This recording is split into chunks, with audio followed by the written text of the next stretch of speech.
बिल्कुल। मैंने हम लोगों ने देखा कि नरेंद्र मोदी की खासियत ही रही है हिंदू मुसलमान करना, और वो इसीलिए प्रधानमंत्री बनाए गए थे। और जब आरएसएस ने नरेंद्र मोदी को प्रधानमंत्री पद का उम्मीदवार 2014 में घोषणा किया, तो सबसे बड़े विरोधी उनके नीतीश कुमार थे, और नीतीश कुमार अलग हो गए थे वगैरह वगैरह। तो ये सब हम लोग जानते हैं, सब पुरानी बात है। और 10 साल में प्रधानमंत्री ने जो किया वो सब हम लोग देख रहे हैं। तो उससे बहुत क्लियर है कि उनके पास जो था, जो एक्सपर्टीज थी, या जो वो कर सकते थे, दिखा सकते थे, वो सब सामने है। और जो नहीं था वो भी अब हम लोग जान चुके हैं। तो उनकी जो कार्यप्रणाली है वो ये कि कोई उनका विरोध ना करे, वो जो करें उसमें कोई सवाल न पूछे। बेसिकली वो यही चाहते हैं कि कांग्रेस मुक्त भारत वो चाहते थे, और कांग्रेस मुक्त भारत के आड़ में उनका ये था कि विपक्ष मुक्त भारत हो जाए, तो कोई विरोध ना करे। तो बाकी सबको तो उन्होंने मैनेज कर लिया, राहुल गांधी को मैनेज नहीं कर पाए हैं अभी तक।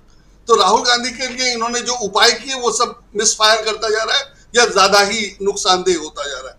तो अभी स्थिति यह है कि राहुल गांधी चुनाव लड़ ही नहीं सकते हैं। अभी की स्थिति में राहुल गांधी, अगर आज चुनाव हो जाए तो राहुल गांधी चुनाव लड़ नहीं सकते।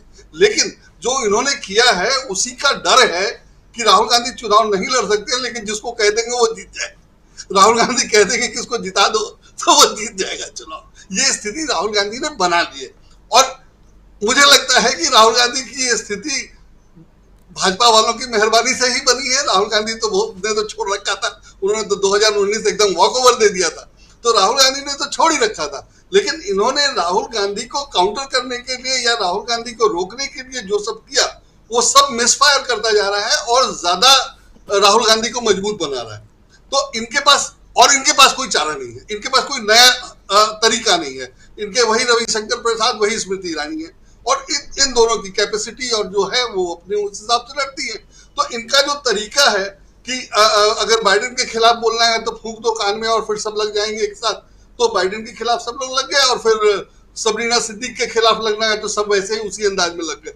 और जैसे प्रशांत जी ने बताया कि वो सवाल सबरीना का नहीं था, वो पूरे व्हाइट हाउस कवर करने वाले पत्रकारों का था, और एक आदमी को चुना गया था, एक सवाल चुना गया था।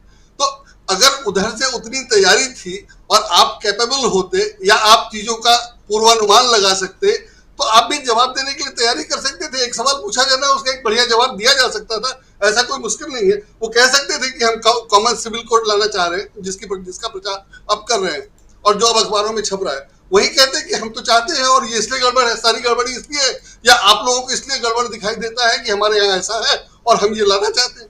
सवाल जैसा भी था जवाब तो हो ही जाता, और कोई ये नहीं कहता कि उन्होंने जवाब नहीं दिया।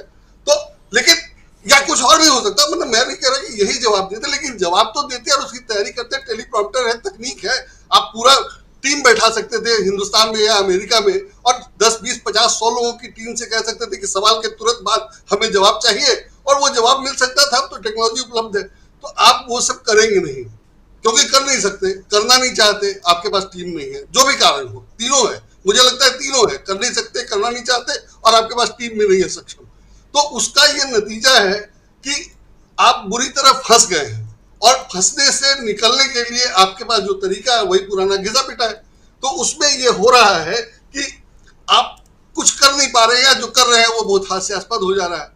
तो और मैंने अमेरिका में सवाल पूछा जाना और फिर उसको ट्रोल किया जाना बहुत ही, जैसे प्रशांत जी ने कहा कि बहुत ही नुकसानदेह रहा है। और आज भारत में अखबारों में पहले पेज पे खबर छपी है, और जो अभी तक नहीं होता था। तो इन्होंने अपनी स्थिति क्या बना ली है वो तो अब दिखाई देने लगा है। तो उसमें और सबसे बड़ी बात यह है कि अभी तक इन्होंने सबको कंट्रोल कर लिया था, विपक्षी नेता सारे, और आम लोग भी ज्यादातर कंट्रोल हो गए हैं। जो डैमेज कर सकते हैं वो कंट्रोल कर लिए जा चुके हैं। राहुल गांधी अकेले बचे हैं जो सवाल पूछ रहे हैं, और इफेक्टिवली पूछ रहे हैं, और उसका इफेक्ट हो रहा है, चाहे जैसे हो। माने अखबारों में खबर नहीं छपेगी, टीवी पे दिखाया नहीं जाएगा, फिर भी असर हो जाता है, और ये परेशान हो जाते हैं। चाहे चुप नहीं रह पा रहे हैं इसलिए उसका असर दिखने लग रहा है, ये भी हो सकता है। तो ये मुझे लगता है कि ये हैंडलिंग का भी प्रॉब्लम है कि इसको हैंडल भी नहीं कर पा रहे। तो इन सब कारणों से इनके पास और कोई चारा नहीं बचा है। राहुल गांधी अकेले एकमात्र इफेक्टिव विपक्षी नेता है, इसलिए इनको कंट्रोल करना सबसे जरूरी लग रहा है। और चूंकि इनकम्पिटेंट है या प्लानिंग नहीं है, इसलिए वो कर नहीं पा रहे हैं, और वो भद्दा लग रहा है, और वो दिखाई दे रहा है। अब चुनावी तैयारी तो इनकी शुरू हो ही गई है, मतलब उसमें अभी कह दिया कि पीओके, राजनाथ सिंह ने कहा कि पीओके हमारे लिए कुछ नहीं है।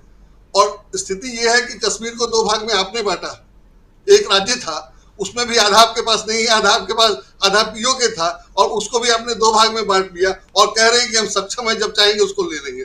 तो इस तरह की बातें करने का आप मतलब समझ सकते हैं कि कितनी घबराहट है और कितनी परेशानी है, और वो सब इसीलिए, चूंकि इनके पास चुनाव लड़ने जीतने के लिए और कुछ है नहीं, तो इसी को भुनाना है, तो इसी को लगाए हुए हैं, और यही हो रहा है।